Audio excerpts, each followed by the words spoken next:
अस्सलामुअलैकुम। मैं आप सबका भाई अदनान खमर।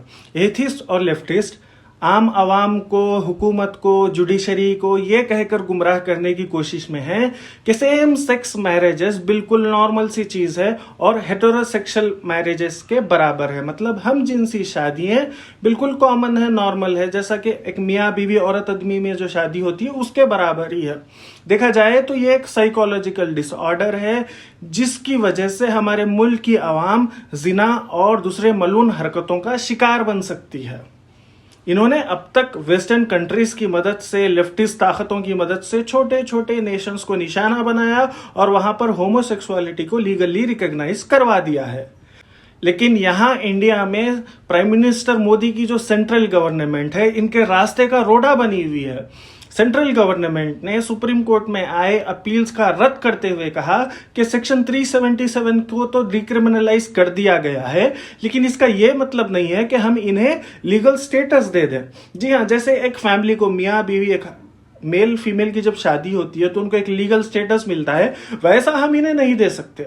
और इस पर बहुत ही अच्छे वजाहती बयान सेंट्रल गवर्नमेंट ने किए हैं कि अगर शादी हुई मेल फीमेल में तो एक फैमिली बढ़ती है।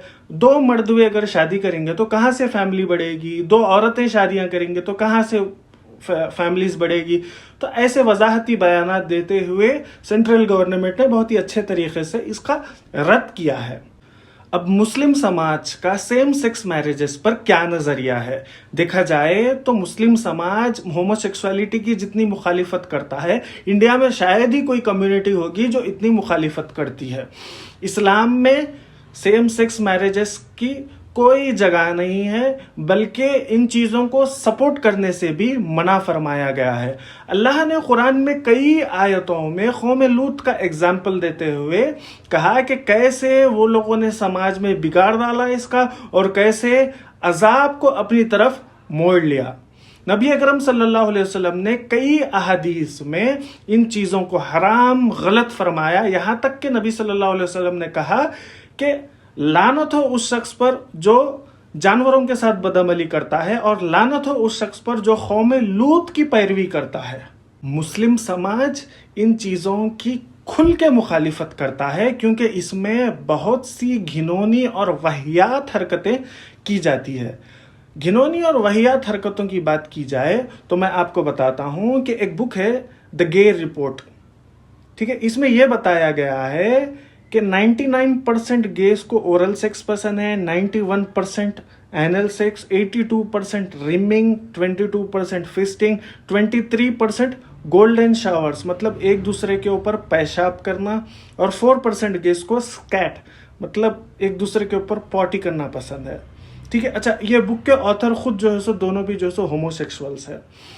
मई 2011 की एक मेडिकल जर्नल रिपोर्ट आई है जिसमें यह बताया गया है कि इनको फेल्चिंग भी बहुत ज्यादा पसंद होती है। अब यह फेल्चिंग क्या है मैं इंग्लिश में ही बोल देता हूं, सकिंग और eating semen out of someone's anus. अब सेम सेक्स मैरिजेस के साइंटिफिक डेंजर्स की अगर बात की जाए तो लिस्ट बहुत लंबी है। जी हाँ, इसके बहुत से बुरे असरात हैं, जिसमें से सबसे पहले आता है रिड्यूस्ड लाइफ एक्सपेक्टेंसी। डॉक्टर जे सैटिनोवर लिखते हैं कि होमोसेक्सुअल्स और गेस की लाइफ एक्सपेक्टेंसी नॉर्मल लोगों से 20 से 25 साल कम होती है क्योंकि ये अलग अलग बीमारियों का शिकार बन जाते हैं, जैसे कि गोनोरिया है, क्लैमाइडिया है, साइफिलिस है, हर्ब्स है, HIV एड्स है और दूसरे सेक्सुअली ट्रांसमिटेड डिजीजेस है। 1997 के कैनेडियन रिसर्च भी यही पब्लिश करती है कि गेस और होमोसेक्सुअल्स 8 से 20 साल लाइफ एक्सपेक्टेंसी नॉर्मल लोगों से कम होती है। दूसरा है STIs and STDs, sexually transmitted infections and diseases. तो इसमें भी कई रिपोर्ट्स आए हैं जिसमें यह बताया गया है कि गेस, बाइसेक्सुअल्स, इनमें आम मर्दों के बनिस्बत ज्यादा HIV और दूसरे सेक्सुअली ट्रांसमिटेड डिजीजेस आने के इम्कानात ज्यादा है।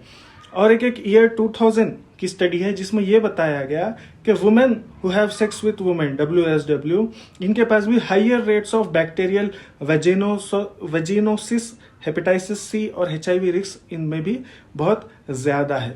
कैंसर, जी हाँ, इस पर भी कई स्टडीज आए हैं कि होमोसेक्सुअल्स में कैंसर के ज्यादा असरात आने के इम्कानात है, एनल, लंग, टेस्टिकुलर कैंसर, हॉटजिन्स लिम्फोमिया, ऐसे वगैरह वगैरह। और आखिर है mental health. The Netherlands mental health survey के हिसाब से जो होमोसेक्सुअल्स होते हैं इनमें साइकेट्रिक डिसऑर्डर्स ज़्यादा होते हैं, जिसकी वजह से मूड डिसऑर्डर्स, एंग्जाइटी और बहुत से इनके प्रॉब्लम्स, मेंटल इश्यूज ज़्यादा होते हैं। तो देखा जाए तो होमोसेक्सुअलिटी एक बहुत बड़ा गुनाह है और हमारे मुआशरे के लिए बहुत बड़ा फितना है।